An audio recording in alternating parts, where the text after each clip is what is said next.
Hello everyone, कैसे हैं आप सब। एक बार पुनः शिव कोचिंग क्लासेस पर स्वागत है। उम्मीद करता हूं आप सब अच्छे होंगे, मस्त होंगे, बेहतर होंगे, आपकी पढ़ाई बेहतर चल रही होगी। आज हम बात करेंगे ऐसे 40 बहुविकल्पीय प्रश्न जो चैप्टर 7 से बच्चों प्रत्ययवर्ती धारा से और बोर्ड एग्जाम के लिए काफ़ी हेल्पफुल है। चैनल पे पहली बार आए, चैनल को सब्सक्राइब जरूर कर लेना बच्चों। निरंतर आप लोगों के लिए helpful video Shiv coaching classes के माध्यम से प्रोवाइड किया जाता है। तो चलिए शुरू करते हैं बच्चों। पहला प्रश्न है, प्रत्ययवर्ती धारा के शिखर मान और वर्ग माध्य मूल मान में अनुपात कितना होता है। तो यहां से आपका दो क्वेश्चन तैयार होगा बच्चों। एक तो प्रत्ययवर्ती धारा के शिखर वोल्टेज और वर्ग माध्य मूल मान का अनुपात क्या होगा बच्चों। प्रत्ययवर्ती धारा के लिए और प्रत्ययवर्ती वोल्टता के लिए, दोनों के लिए सेम वैल्यू रहता है, तो आप लोगों को बताना है। तो इसका राइट आंसर होता है बच्चों √2/1। √2/1 ये रेशियो बच्चों, यानी √2/1। ठीक है, √2/1। किस किस की बात की जा रही है? शिखर मान। शिखर का मान जैसे धारा है बच्चों तो I0 हो गया, और बच्चों वर्ग माध्य मूल मान डिवाइड बाय IRMS, इसका मान जो होता है बच्चों √2/1 होता है। √2/1 होता है। मैं आपको बता दूं कैसे। जैसे बच्चों IRMS बराबर होता है, IRMS बराबर होता है बच्चों I0/√2। I0/√2। लेकिन जब I0/RMS करेंगे, I0/IRMS पक्षांतर करेंगे, तो 2 इधर जाएगा तो √2 ऊपर हो जाएगा, और बच्चों I0/IRMS। कहने का मतलब ये आपका शिखर मान है I0, और IRMS रूट मीन स्क्वायर है, वैल्यू है, तो √2/1 आ गया। लेकिन इसका अपोजिट पूछा जाता बच्चों तो 1/√2 हो जाता। तो ये आपके मन में फार्मूला क्रिएट रहना चाहिए। चलिए अगला प्रश्न है, ट्रांसफार्मर का उपयोग किया जाता है AC को DC परिवर्तित करने में, DC को AC में बदलने में, समुचित AC वोल्टता को प्राप्त करने में, या समुचित DC वोल्टता प्राप्त करने में। बताना है कौन सा राइट आंसर होगा बच्चों। तो इसका राइट आंसर ये हो जाएगा समुचित AC वोल्टता को प्राप्त करने के लिए। देखिए ट्रांसफार्मर का कार्य क्या है? वोल्टता को घटाना या बढ़ाना। तो समुचित का मतलब जो हमें आवश्यकता है उस तरीके से हम वोल्टेज प्राप्त कर सकते हैं, AC वोल्टेज। ओके बच्चों, तो राइट आंसर हो जाएगा ऑप्शन नंबर C। किसी परिपथ में धारा बाटहीन होता है। कब धारा जो है वो बाटहीन होता है? जब परिपथ में शुद्ध प्रेरकत्व शून्य हो, प्रतिरोध शून्य हो, धारा प्रत्ययवर्ती हो, प्रतिरोध व प्रेरकत्व दोनों शून्य हो। तो बच्चों तीसरे नंबर का राइट आंसर हो जाएगा प्रतिरोध बिल्कुल ना हो। किसी परिपथ में या तो संधारित्र, शुद्ध संधारित्र जुड़ा हो, या शुद्ध प्रेरकत्व जुड़ा हो, और उसका प्रतिरोध शून्य हो, तभी धारा बाटहीन धारा कहलाता है। ओके बच्चों, चलिए हालांकि मैं लेक्चर भी कराया हूं, तो जो बच्चे लेक्चर के माध्यम से देखें तो अच्छी बात है, उनको समझ में आ ही रहा होगा। प्रत्ययवर्ती धारा में परिवर्तित होती है दिशा परिमाण दोनों, इनमें से कोई नहीं। तो बच्चों प्रत्ययवर्ती धारा में दिशा और परिमाण दोनों बदलता रहता है। किसी ऐसी परिपथ में क्षय शक्ति शून्य होती है। कब क्षय शक्ति शून्य होगा? मतलब बिल्कुल ऊर्जा का हानि नहीं होगा। प्रेरकत्व प्रतिरोध दोनों उच्च हो, प्रेरकत्व प्रतिरोध दोनों न्यून हो, प्रेरकत्व न्यून प्रतिरोध उच्च हो, प्रेरकत्व अति उच्च और प्रतिरोध नगण्य हो बच्चों। तो इसका राइट आंसर होगा ये ऑप्शन नंबर डी। प्रतिरोध बिल्कुल ना हो, प्रतिरोध शून्य हो बिल्कुल, प्रेरकत्व अधिक होना चाहिए और जो प्रतिरोध है बिल्कुल शून्य हो जाए। आगे देखते हैं, अगला प्रश्न है, प्रत्ययवर्ती राशियों के धनात्मक व ऋणात्मक मान के लिए एक पूर्ण सेट को कहते हैं आवर्तकाल, आवृत्ति, आयाम और चक्र। बताना बच्चों क्वेश्चन नंबर 6। जैसे मैंने कहा एक धनात्मक चक्र और एक ये आपका धनात्मक ऋणात्मक, तो ये पूरा का पूरा एक चक्र कहलाएगा बच्चों, एक चक्र। तो राइट आंसर हो जाएगा ऑप्शन नंबर डी, एक चक्र कहलाएगा बच्चों। Right answer option number D. प्रत्ययवर्ती धारा का मापन किया जा सकता है। किससे हम प्रत्ययवर्ती धारा का मापन करते हैं? चल कुंडली धारा मापी से, तप्त तार अमीटर द्वारा, स्पर्शजा धारा मापी द्वारा, तप्त तार वोल्ट मीटर द्वारा। राइट आंसर आपको बताना है बच्चों। तो तप्त तार अमीटर द्वारा प्रत्ययवर्ती धारा का मापन किया जाता है, तप्त तार अमीटर के माध्यम से। ओके बच्चों, कोई दिक्कत तो नहीं है। चलिए तप्त तार अमीटर द्वारा मापन क्या किया जाता है? देखिए क्वेश्चन घूम गया बस। उसमें पूछा गया था प्रत्यवर्ती धारा को किसके द्वारा मापन किया जाता है। यहां पर क्वेश्चन पूछा गया बच्चों कि तप्त धारा मीटर के द्वारा किसका मापन किया जाता है। अब आप लोगों को बताना बिल्कुल सिंपल है। क्वेश्चन नंबर 8 का राइट आंसर कौन सा होगा? तो भाई प्रत्यवर्ती धारा होगा। तो बोलोगे सर हाँ सर ये फर्स्ट नंबर ही हो जाएगा। क्वेश्चन नंबर 9 है बच्चों, प्रत्यवर्ती बोल्टता समय पर निर्भर नहीं करती, समय के विलोमानुपाती होता है, समय के समानुपाती होता है, समय के साथ ज्या वक्र के अनुरूप परिवर्तित होता है। प्रत्यवर्ती बोल्टता में क्या होगा बताओ जरा, कौन है सही आंसर भाई साहब? समय के समानुपाती होता है। ऑप्शन नंबर 3 सही हो जाएगा। देखो बच्चों 4 ऑप्शन इसलिए दिए जाते हैं कि पहले आप लोग अपने है ना आंसर को सोच लो कि कौन सा आंसर सही होगा, आप कितना सही सोच पा रहे हो। भारत में एसी मेंस की आवृत्ति प्रत्यवर्ती धारा की आवृत्ति क्या होती है? 4 ऑप्शन है, 30 चक्र प्रति सेकेंड, 50 चक्र, चक्र का मतलब बताया ना, एक धनात्मक एक ऋणात्मक भाग, ये चक्र हो गया। तो 1 सेकेंड में कितने चक्र लगाता है बताओ? 60 चक्र, 120, 30, 50। तो इसका राइट आंसर होगा बच्चों ऑप्शन नंबर सेकेंड, 50 चक्र प्रति सेकेंड। चलिए बच्चों आगे देखते हैं। क्वेश्चन नंबर 11 है, प्रत्यवर्ती धारा को दिष्ट धारा में परिवर्तित किया जाता है। ऐसा कौन सा युक्ति है जो प्रत्यवर्ती धारा को दिष्ट धारा में बदलता है? दिष्टकारी द्वारा, डायनेमो द्वारा, ट्रांसफार्मर द्वारा या मोटर द्वारा? बताना है बच्चों आप लोगों को प्रत्यवर्ती धारा को दिष्ट धारा में कौन बदलता है। राइट आंसर आपको बताना है। तो इसका फर्स्ट हो जाएगा दिष्टकारी के द्वारा, दिष्टकारी द्वारा। अब देखिएगा बच्चों यहां से फिर से क्वेश्चन आया और इसे आप आसानी से बता सकते हो, निम्न में से कौन सा संबंध सही है। अब जो बच्चा पहला क्वेश्चन अच्छे से समझ लिया ये क्वेश्चन आसानी से बता देगा। भाई इसका राइट आंसर आप लोग बताओ, ऑप्शन नंबर सी हो जाएगा। मैंने बताया ना कि IRMS बराबर होता है I0/√2। ऐसे भी का हो जाएगा VRMS बराबर हो जाएगा V0/√2। ओके बच्चों कोई दिक्कत तो नहीं है। चलिए, किसी वैद्युत परिपथ में कास फाई को क्या बोलते हैं? कला गुणांक, आवृत्ति गुणांक, शक्ति गुणांक, अनुनाद गुणांक। तो जो आपका कॉस फाई होता है बच्चों ये कहलाता है आपका शक्ति गुणांक। क्या कहलाता है बच्चों? शक्ति गुणांक कहलाता है। शक्ति गुणांक एक क्या होता है? शुद्ध प्रेरकत्व के लिए होता है, शुद्ध धारिता के लिए होता है, शुद्ध प्रतिरोध के लिए होता है, प्रेरकत्व अथवा संधारित्र के लिए होता है, बताना है। तो बच्चों प्रेरकत्व में धारा और वोल्टता के बीच 90 डिग्री, धारिता जुड़ा है यानी संधारित्र वहाँ भी 90 डिग्री, और प्रतिरोध हो तो वहाँ पे 0 डिग्री।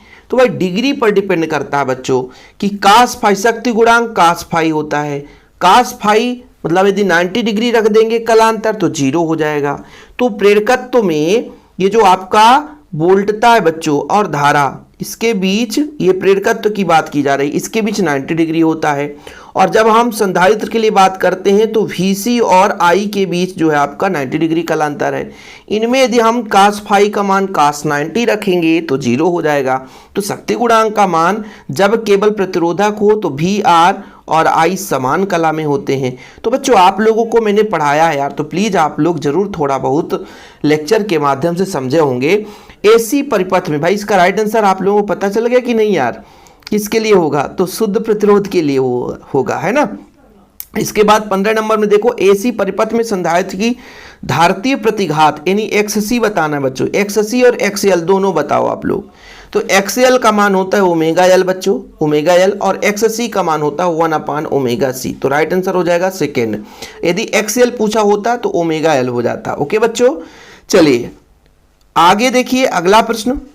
अगला प्रश्न है, अपचाई ट्रांसफार्मर में किस राशि में वृद्धि होती है? बच्चों ट्रांसफार्मर होता है क्या? आप लोग सोच लो, ट्रांसफार्मर एक ऐसी युक्ति है जो वोल्टता को घटाता है या बढ़ाता है। वोल्टता को कम कर सकता है या अधिक कर सकता है। तो ट्रांसफार्मर 2 प्रकार के होते हैं, एक अपचाई ट्रांसफार्मर, एक उच्चाई ट्रांसफार्मर। तो अपचाई ट्रांसफार्मर के माध्यम से वोल्टता को कम किया जाता है और उच्चाई ट्रांसफार्मर के माध्यम से वोल्टता को बढ़ाते हैं। तो अपचाई ट्रांसफार्मर में वोल्टता घटेगा यदि तो धारा बढ़ेगी। ध्यान रखिएगा, अपचाई ट्रांसफार्मर में वोल्टता घटेगी तो धारा के मान में वृद्धि होगी। इसमें लोग देख करके वोल्टता लगा दें, क्योंकि भाई वोल्टता की परिभाषा पढ़ी आपने कि भाई अपचाई ट्रांसफार्मर तो वोल्टता को घटाता बढ़ाता है, तो भाई वोल्टता लगा दोगे तो गलत हो जाएगा ना। धारा के मान में वृद्धि करता, वोल्टता को घटाता है, धारा की प्रबलता बढ़ जाती है। ट्रांसफार्मर के निम्न राशियों में से कौन सी राशि नहीं बदलती? ट्रांसफार्मर में क्या नहीं बदलती? वोल्टता नहीं बदलती, बदल जाती है। धारा नहीं बदलती, ये भी बदलती है। आवृत्ति नहीं बदलती या इनमें से कोई नहीं। तो राइट आंसर हो जाएगा ऑप्शन नंबर सी, आवृत्ति नहीं बदलती। एक पूरे चक्र में प्रत्यवर्ती धारा का माध्यमान कितना होता है? एक पूरा चक्र है बच्चों, ये आपका एक पूरा चक्र कहलाता है। धनात्मक ऋणात्मक पूरा चक्र एक पूरा चक्र कहलाता है। और इसमें कितना होता है? 0 है ना, 2 1 1/2 2/1 है या 1/2 या 1 है? बताओ भाई कौन सा राइट आंसर हो जाएगा? तो 0 होता है। एक पूर्ण चक्र में प्रत्यवर्ती धारा का औसत मान 0 होता है। ओके बच्चों, चलिए अगला प्रश्न देखिए। अगला प्रश्न है कि प्रतिघात का मात्रक बताना है। प्रतिघात है बच्चों, प्रतिघात, ठीक है ना, प्रतिघात का मात्रक बताना है। क्या होता है प्रतिघात का मात्रक? ओम है, फैरड है, एम्पियर है या मोह है? तो बच्चों चाहे प्रतिघात हो, चाहे प्रतिरोध हो, चाहे प्रतिबाधा हो, सबका मात्रक ओम होता है। और धारतीय प्रतिघात आ गया। प्रतिघात दो प्रकार से होता है, एक संधारित्रीय प्रतिघात और एक आपका धारतीय प्रतिघात। तो कोई भी प्रतिघात हो सबका मात्रक ओम ही होगा, है ना, यहां पे विचार करने की जरूरत नहीं है। अब आ गया प्रतिबाधा। यहां पर एल आर की बात की जा रही है, एल जुड़ा है और आर जुड़ा है, तो एक्स एल बराबर होता है ओमेगा एल, है ना। तो भाई प्रतिघात आपका हो जाएगा बच्चों √r² प्लस ओमेगा स्क्वायर और एल स्क्वायर, ठीक है। तो ये राइट आंसर हो जाएगा option number C. Option number C हो जाएगा बच्चों। इसके बाद प्रश्न क्रमांक 22 यानी आपका हो गया 22वां नंबर। वह यंत्र जो यांत्रिक ऊर्जा को विद्युत ऊर्जा में बदलता है उसे क्या बोलते हैं? बिल्कुल सिंपल क्वेश्चन, टाइम वेस्ट इसमें मत करो, फटाफट बताओ। तो डायनेमो एक ऐसी युक्ति है जो कि यांत्रिक ऊर्जा को विद्युत ऊर्जा में बदलता है। किसी ऊंचाई ट्रांसफार्मर में प्राइमरी और सेकेंडरी में फेरों की संख्या में क्या संबंध है बच्चों? बताओ। तो ऊंचाई ट्रांसफार्मर क्या करता है? ये ट्रांसफार्मर है में, ये प्राथमिक कुंडली है बच्चों और ये द्वितीयक कुंडली है, ठीक है। तो ऊंचाई में वोल्टता बढ़ाता है, इसका मतलब प्राथमिक से द्वितीयक में फेरों की संख्या अधिक होनी चाहिए, द्वितीयक में फेरों की संख्या अधिक होनी चाहिए। इसी के अपोजिट यदि अपचाई होता तो फिर उल्टा हो जाता बच्चों, प्राथमिक में ज्यादा होता और द्वितीयक में कम हो जाता। नोट करना, माइंड में नोट करना बच्चों। यदि बात करते अपचाई ट्रांसफार्मर की, तो अपचाई ट्रांसफार्मर में जो प्राथमिक कुंडली है, अपचाई ट्रांसफार्मर प्राथमिक कुंडली में अधिक हो जाता और ऊंचाई ट्रांसफार्मर द्वितीय कुंडली में फेरों की संख्या अधिक होती है। चलिए फटाफट देखिए बच्चों, क्वेश्चन देखते चलिए। और अब आपका क्वेश्चन नंबर आ गया है 24।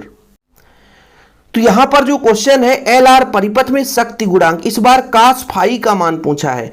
अभी उसके पहले आपका प्रतिबाधा पूछा था, जो कास फाई पूछा है भाई शक्ति गुणांक, इसका मान हो जाएगा बच्चों आपका ये ऑप्शन नंबर बी हो जाएगा R/√R² plus omega square L square. और इसके पहले क्वेश्चन दूसरा पूछा था, नहीं तो आप कंफ्यूज हो जाओ सर यहाँ पर प्रतिबाधा पूछा था, तो ऑप्शन नंबर सी था। इस बार थोड़ा सा दूसरा क्वेश्चन पूछा है, तो परेशान मत होना, ओके।